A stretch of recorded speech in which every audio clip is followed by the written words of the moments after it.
Yung bangka oh. Napakaliit. Yung sahig niya ay gawa lang sa plywood.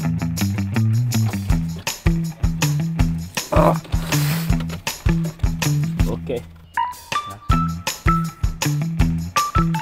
Manubela. Tapos yung sa susunod na mga kaspakatak, itong bangka na naman, itong bangka na to na naman yung aakyatin natin. Grabe naman kay Manubela oh. Bila mo kabuk ni Dre? Kuan. Say, kan mo. Lo.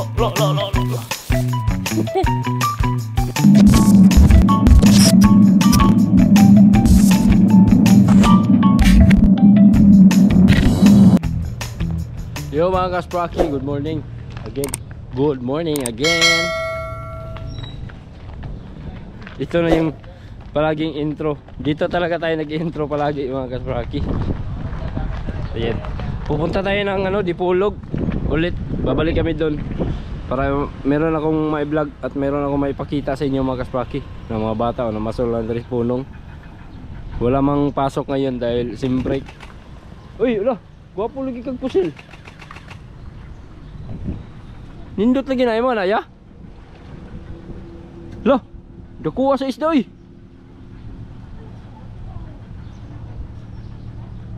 Unsa to kuya gi kubit? Unsa dito? Ayun kasbaki, simbrik. Walang pasok yung mga bata. Kaya ayun, namingwit na lang dito sa punong. Ang punong ng bayan. Punong ng bayan. Oh, pwede ka namang makapag-ulam diyan mga kaspraki, makahuli ka ng mga isda diyan. So pupunta tayo ngayon mga kaspraki doon sa Dipolog dahil yung si Bunso, si Salong mga kaspraki ay meron siyang pinaayos na alternator at saka starter. So pupuntahan ko, pinaayos kasi dinala nung mechanic nila, dinala doon sa repair shop yung alternator. So pupuntahan natin mga kasprakatak, kasama ko pa rin si Marco. Titingnan natin kung magkano yung magagastos nun mga kaspraki, pila kayo magasto atong alternator nga gipa kuan dito, gipa ayo. Naka tulong-tulong pag yun mga kasprakatak no, na hindi nakapaglaot, tapos may sira yung yung service, sa service nila yon mga kaspraki. Pero kailangan man yung ayusin kay baka pag meron ng isda no, maabala naman, malangan sa mga lakono, labi nag mga dinalian, sayang pod. Kaya habang pa mga kaspraki, habang wala pang masyadong laot at naka-standby pa yung pangisdaan, ayusin muna yung dapat ayusin para pag meron ng isda mga kaspraki, tuloy-tuloy na yung tuloy-tuloy na yung trabaho, wala nang pa. Okay, so ayun, alis na kami.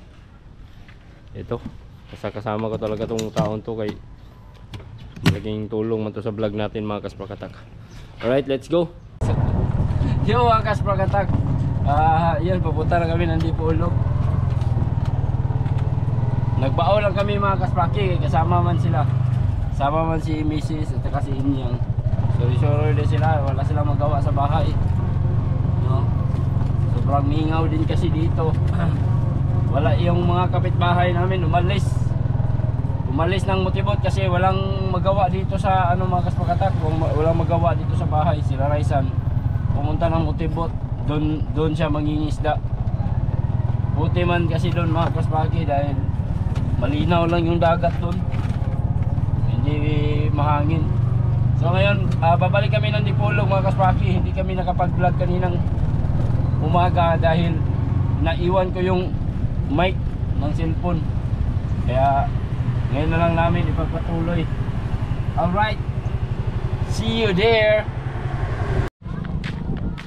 So ngayon mga kaspraki, dito na kami sa breakwater. Pupuntahan lang namin si Bunso, kakamustahin lang kasi may inayos, may tinanggal doon na part ng kanyang mga makina mga kaspraki, kay sa service niya at saka doon sa ano sa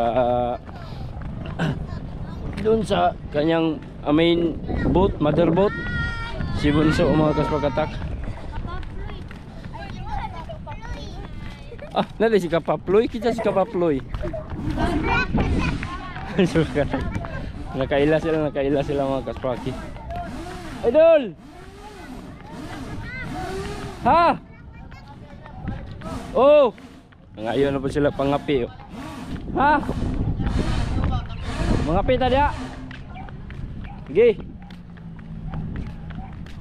Ay mga kaspaki oh. Wala na si JB dito, wala na. Ang naiwan dito na bangka itong ito si Salong, at nandito rin yung kanyang service. Ang problema ron mga kaspaki, makaakyat wag kami dito.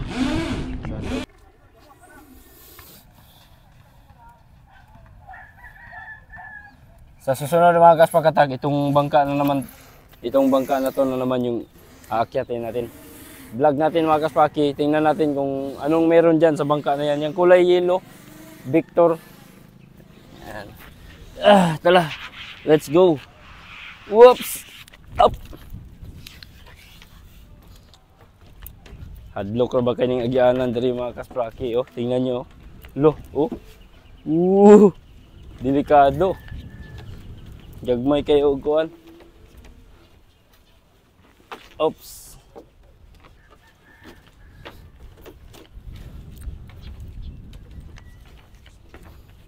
Yeah, ito na si mga kaspaki, si Salong. Sobrang liit no. 'Di ba nakita natin si JB Juana Bisinta mga kaspaki. Mas malaki pa 'yun kaysa dito. Ito si Salong. Sobrang liit. Tingnan mo. Tingnan niyo mga kaspaki. Yung bangka oh. Napakaliit. Yung sahig niya ay gawa lang sa plywood. Itong mga daydayan, hindi pa to napalitan. Ikaw may gabantay ra dia, go? Ha? Ikaw ra isa? Ikaw di ra mo kagaluto-luto. Na napalitan na kag tangki wala pa. Gahapon, ikaw gapalit si Dadot. Aw. Ikaw man ipagsaka. Ha? Ah. Okay, let's go. Medyo matagal-tagal na rin kasi tayong hindi nakasama dito kay Salong mga kaspakatak. Ayan.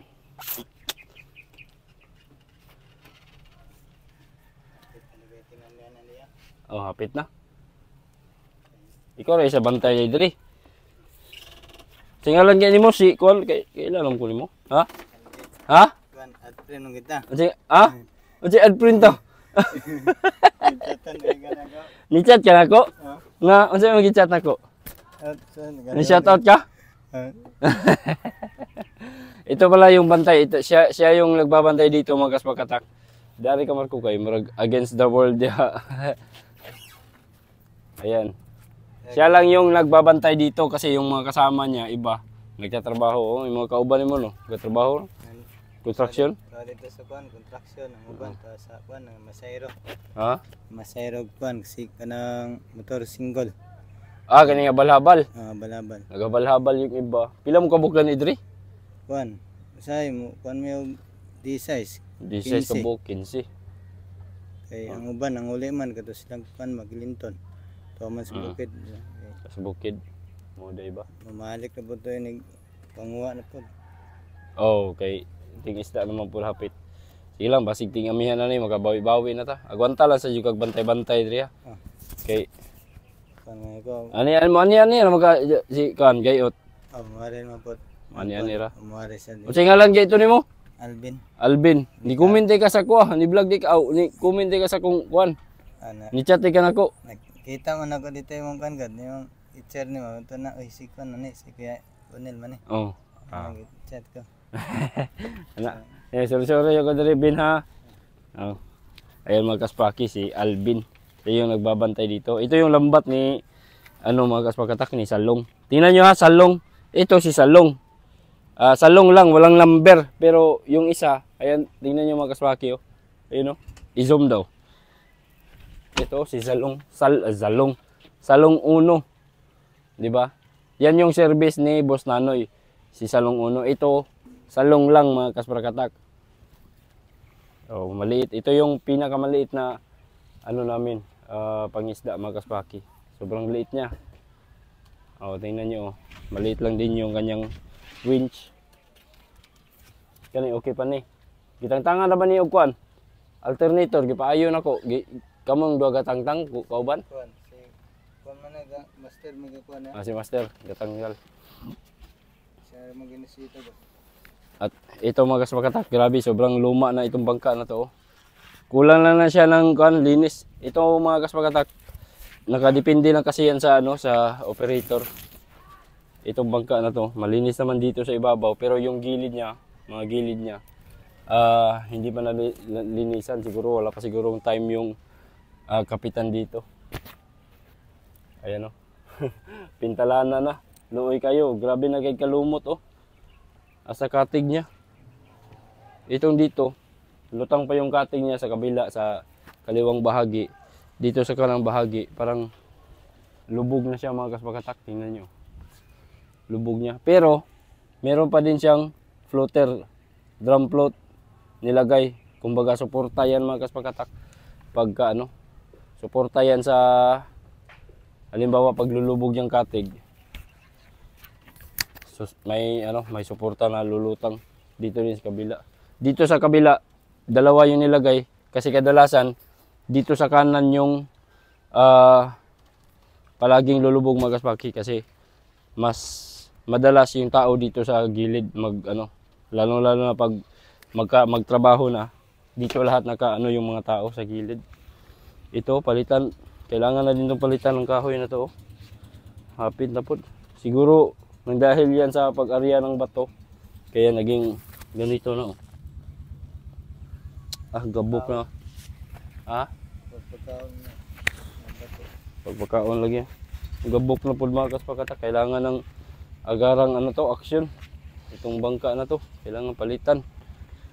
Mga kawayan niya mga kaspaki, daydayan. Siguro ito, nung pinakauna pa to, kasi hindi ko naalala mga kaspakatak na nag-request sila ng bagong kawayan. Parang ito pa yata, simula nung pagkalutang itong bangka na to.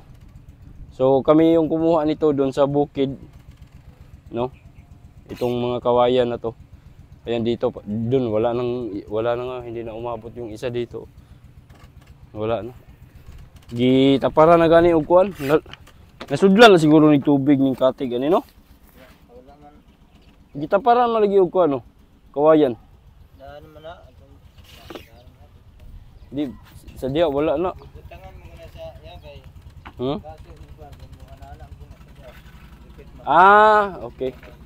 Kaya pala nilagyan ng kawayan dito kasi pag didikit doon sa may haligi nitong kamalig mga kaspaki, hindi masugatan itong yate. Hindi masugatan. Dipinsa ba? Meron siyang dipinsa yun. Ligid ay butal diya, ligid. Ligid din kan. Wala pun ligid rin. Mo mo Sige, kawat. Tingnan niyo mga kaspaki, sobrang liit ng kamarote. Ito, parang nilagyan ng extension. Ito wala ito dati eh. Ito. Wala ito dati nung yung sumasama pa ko dito, wala ito dati mga kaspakatak. Kumbaga siguro nilagyan lang ito ng extension ni kapitan para hindi siya masyadong maipit diha. Ipit kayo. Yan. Ito na. Nandito sa ilalim yung hugos mga kaspakatak. Dito na kalagay yung hugos niya. Matibay pa naman ito dito sa dulo. Pero kailangan ng talaga kawayan. Pasensya na ngayon pa lang kasi ako nakabalik umakyat dito. Kawayan. Ito. Hagdanan ng mga kaspakatak dito sa ibabaw. Akyat tayo dito sa ibabaw. Ayan, ito lang yung pinakaano dito sa loob mga kasparkatak ko. Yan na. Manubela. Tapos yung mga switch tayo pang gumagawa niyan.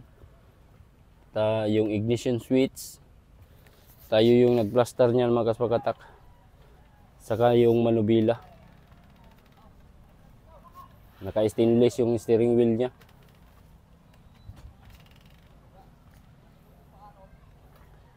Okay pa naman to. Tingnan natin mga gubot-gubot naman ni Kedri. Luoy. Meron siyang fish finder. Asa mang fish finder ani? Wala siguro ni fish finder. Ay, ito pala. Ito yung fish finder mga kasbaki. Oh. Ito. Ayan. Gitabunan. Isa lang yung fish finder. Yan eh. Gahi naman kay manubilaw.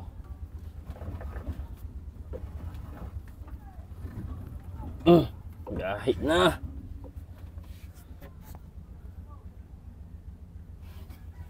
Sabi ang daming ko ano, pwede man to ipatimbang. Oh. Timbang, mahalin pa man ako. Ipatimbang. Pila ka minutes? Alright, so yung engine nito mga kasbaki ay engine. Yung kanyang alternator, ayan, ipakita ko sa inyo. Ayan ko lang. Insert ko lang dyan. Alternator, pinaayos pa. Kaya hindi pa ito makakapag-andar.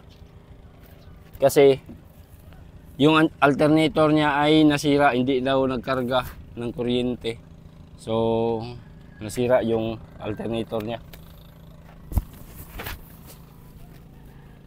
At pati na rin to mga kasparkatak, tinanggal yung alternator nitong bangka na to kasi sira din, no? Naka-standby na siya, nasira pa.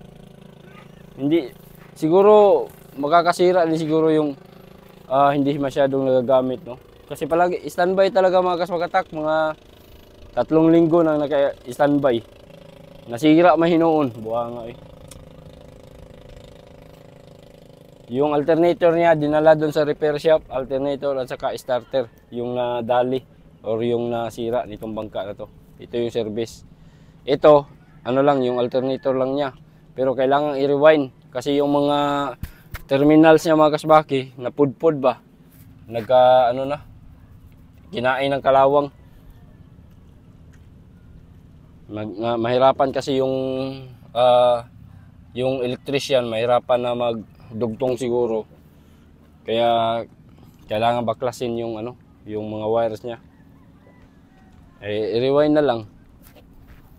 Okay na din yun mga kasparkatak kaysa bumili ng bago. Kasi pag kinumpare ko kasi kanina, ito nasa mga 7,000 to 8,000 hanggang 9,000 pa nga siguro yung bagong alternator.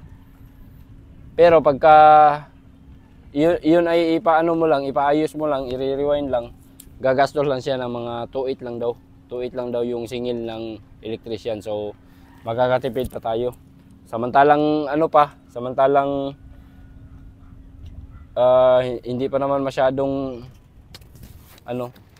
wala pang masyadong huli, wala pang income, wala pang mga kasparkatak, kaya tiis-tiis muna sa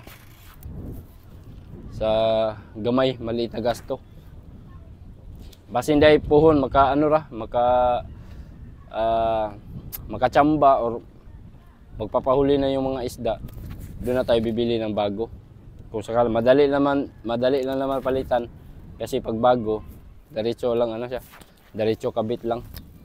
Sobrang liit, sobrang konti lang yung niya, space niya dito sa ibabaw. Nandito yung bato sa gitna nilagay para hindi masyadong lubog yung ulin. Hindi siya lubog masyado sa tubig. Kumbaga lambat lang yung nandun mga kasparkatak. At saka speaking of lambat, ang lambat na to ay panggabi lang mga kasparkatak. Pang kalunggong, mga matambaka, pangpayaw. Yun ang ikinergan niya dito. Meron itong lambat mga kasparkatak na panggulyasan talaga. Pero hindi man ginamit ng maestro nito, yung arise. Kasi iwan ko lang kung ano yung rason niya kung bakit hindi siya nagugulyasan. No? Ang sabi, wala daw siyang masyadong tao kasi yung mga tao niya mga kaspakatak ay nagtatrabaho tuwing araw, tuwing umaga. Nagtatrabaho kaya wala siyang oras na mangisda sa araw. So yun ang sabi-sabi ng iba, ng mga tao dito. So tuwing gabi lang talaga sila nakakapaglaot. Pagka uwi ng mga alas 6 or alas 7 ng umaga, adto na po sa trabaho yung mga tao niya dito. So yun yan lang yung lambat niya. Siguro ano naman to, nasa mga 200 naman yung round nito, 200 to 250. Halos magkaparehas lang ng round dun sa mga malalaki. Pero ang ano lang dito is yung kanyang mga bato mga kaspakatak ay hindi siya masyado kadikit.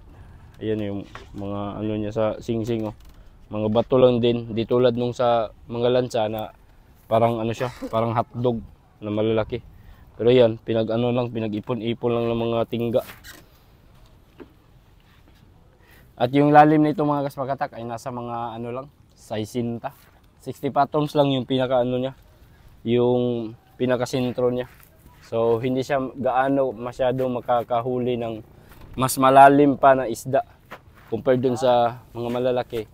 Ang lalim nun ay nasa 95 to 120 yung lalim. Kaya kaya niyang humuli ng isda kung medyo malalim man yung isda.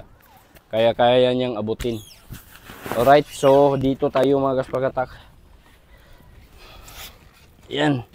Ito pinapakita ko sa inyo ulit itong bangka na to mga kaspaki. Kasi medyo matagal-tagal na din kasi hindi tayo naka-akyat dito.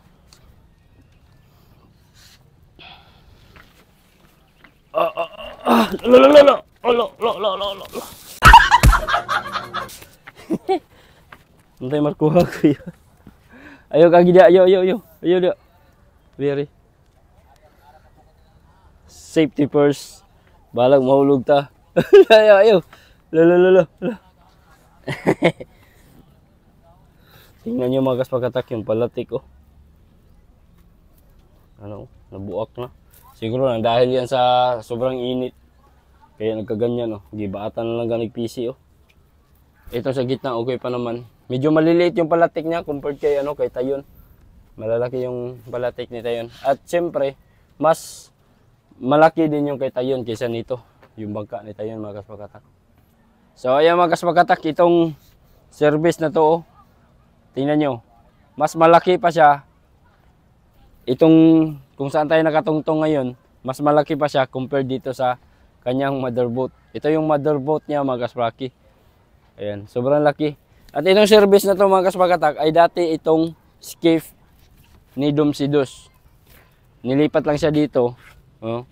Kumbaga binigay siya dito para itong si Salong meron siyang service boat mga kaspakatak.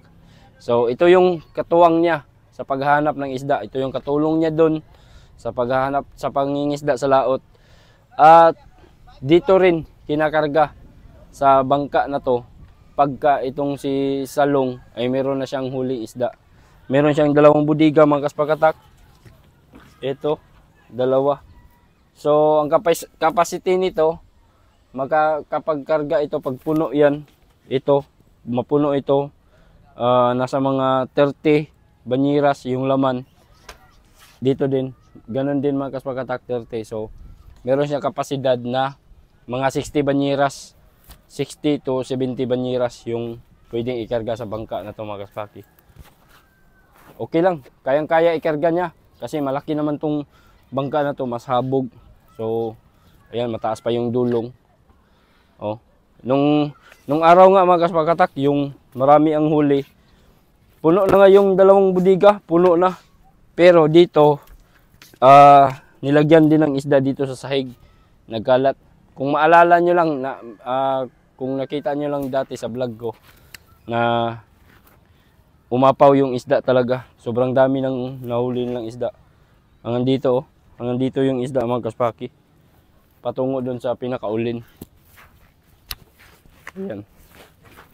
So, itong bangka na to mga kaspakatak ay medyo matagal-tagal na rin to.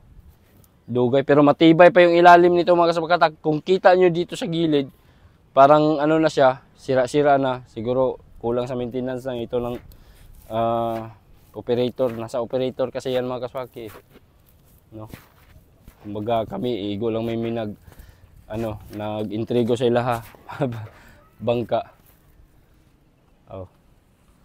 Nasa ilaha na, sila may obligasyon na ayusin itong bangkang sinasakyan nila mga kaspakatak. Magpunta sila doon sa amin, mangayo sila og pamalit og mga kinanglanon para aning bangka. Pwede din. Pwede ra, suporta ra. Oh. Ayan, nakamanubila rin siya. May manubila din, may cambio. So silipin natin itong engine niya mga kaspakatak. Tinanggalan na to ng oops. Wala na ito yung alternator. Ayan o. Wala na siyang alternator. At saka starter natanggal na din. So yung engine niya is 4D32. O 4D32 ba ni? 30. Ayan. Sobrang liit mga kaspakatak. Sobrang liit pero okay lang naman. Sa takbo niya. Magkakatakbo rin naman ng maayos. Ang importante is merong katuwang itong motherboard. Yung motherboard, ang engine yan ay 6D14. So malaki yung makina nitong si Salong. Tingnan niyo yung lutang mga kaspaki. Ang tawa. Sobrang liit din, no? Parang kunti na lang talaga yung tubig. Minsan nga daw, meron daw mga pagkakataon na yung tubig ay umaakyat dyan sa ibabaw. Yung malalaki na yung alon. Nagkakaroon ng pagkakataon na ganun. Mukha naman siya, muawas naman po, igo na malabay ang tubig. Kasi sarado naman yung ibabaw. So, yun ang kagandahan ng, kumbaga, kuberta ba. Lapos-lapos lang yung tubig. So, walang kaba. Ang importante lang, yung pinakailalim niya, yung sa hole niya mga kaspakatak sa ilalim, dapat walang tubig doon sa ilalim para hindi mapuno ba, hindi lulubog itong bangka. Basta wala lang tubig sa ilalim, okay kayo. Wala tubod, kumbate ra, bala pagdagkog balod. Wag lang itong mabali, no? Ito, delikado to mga kaspaki. Mabali ito, sobrang liit Sobrang liit ang mga palatik niya. Kaya delikado talaga itong mga ganitong bangka. Pagka mo siya sa malalaking alon. Tulad ngayon, amihan, dagkoy balod, dili jud kumpiyansa. Para maiwasan talaga yung disgrasya. Okay. So, ayun mga kaspaki. Parang binalik ko lang kayo dito para makamusta ninyo ba, para makita nyo ulit itong si Salong. Nangiisda pa rin to, operational pa rin to mga kaspaki hanggang sa ngayon.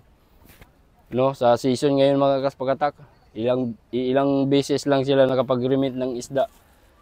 Minsan, isa, dalawa, manjira, pinakamarami na yung 5. Simula nung habagat season, pinakamarami na talaga yung 5.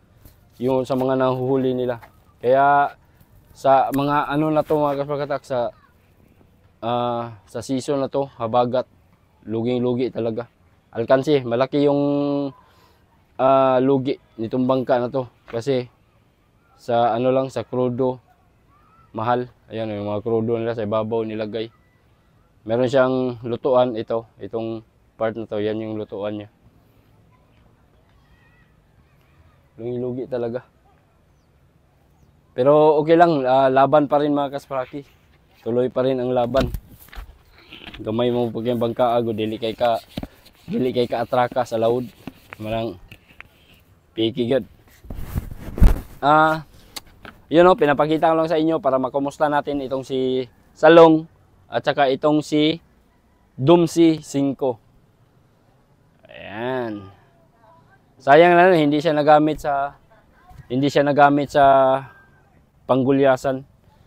Ito naman kasi talaga yung balak ng Boss Nanoy na nagpagawa siya ng ganito kalaking bangka para panggulyasan. Pero yung maestro na yung talaga. Nasa sa kanya na kasi yun mga kaspaki kung maggugulyasan siya or hindi. Nasa sa kanya na kasi yun. So, yun mga kaspakatak, hanggang dito na lang. Nakita na natin si Salong ulit. Ito yung bunso, di ba? Dati na i-vlog ko dati. Ito yung si bunso. No? Yung unang lutang talaga nito, grabe. Ang daming views natin noon mga kaspraki. Sobrang dami ng views kasi nangingisda siya sa araw. Ay ngayon, hindi na siya nangingisda sa araw. So, kaya hindi na ako sumasama dito. Pero kung nangingisda ito sa arawan mga kaspraki, gugulyasan siya mga kasprakatak, talagang palagi akong sumasama. Kasi makapag-vlog tayo, makapag-video tayo ng maayos. Kasi umaga man, makita man natin yung ginagawa ng mga tao. Makita natin kung paano nahuhuli yung mga isda.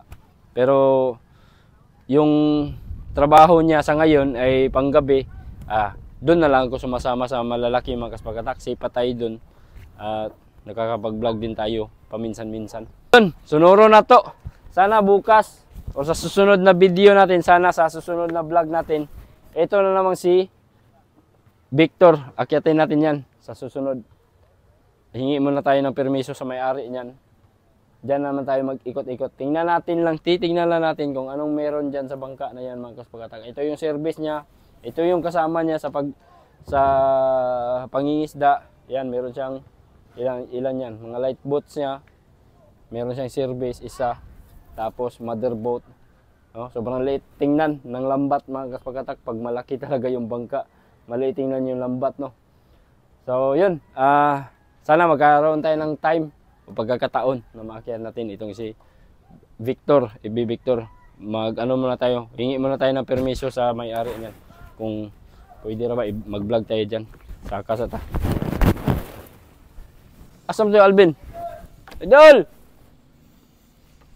Si Alvin, wala man. Inaog niya siguro.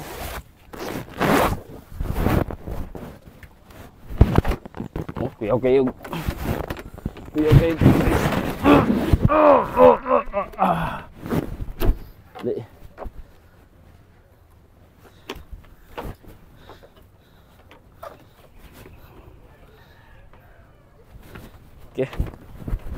Let's go. So yung mga kaspakatak, ako naman yung may contact sa ako yung may contact sa electrician na kung saan natin pinagawa yung kanyang alternator. Tatawagan ko na lang yun pag matapos na yun mga kaspaki, or tawagan nila ako para maibalik na agad dito sa bangka yung kanilang alternator. Dalawa pa, si motherboard at saka si service yung nasiraan ng alternator. Sakit sa ulo ng may-ari mga kaspakatak pagka nagkasabay pa silang dalawa. Idol!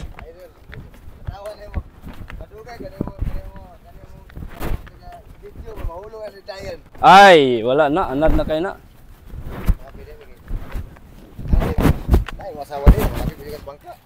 Ano naman day? Pangapi. May ngay kwarta na kung asawa ron. Wala din si Siri dia. Ngita ta. Ngayo na pa siya pangapi mga kaspraki kay taon luoy jud kay nimo. Ako na lang di usa na bilin di idol. Asa man sila? Mauli na. Kay Wala naman jud sila ima. Nan lagi kay kung tsada lagi ni. Para madungog yung istorya. Wala naman jud sila makaon. Ako kay ulay tawo man ko. Bahala na kanon na ako ng pukot dia. Kasi wala na si tata day amo day. Wala na pod. Yun is tata. PG wala ako na lagi usahan lang dia. Naman siya ayan good. Ayan magabi. Dari sa Pikas, Randy, si Bagyo. Bagyo ka na nila. Solo na upat na nila dia. Ay kinabiyain na tong bangka dia kay Pantay dia. kawatan. Sayang mawala ng kuan pero di na mo. Di siya mo saka na. Wala mo saka dia. Ay yung saka basta na ka. Ay gwapo jud na ibubantay ra. Mata man sila. Mo gyud. Sige, anya. Cut off na na. So,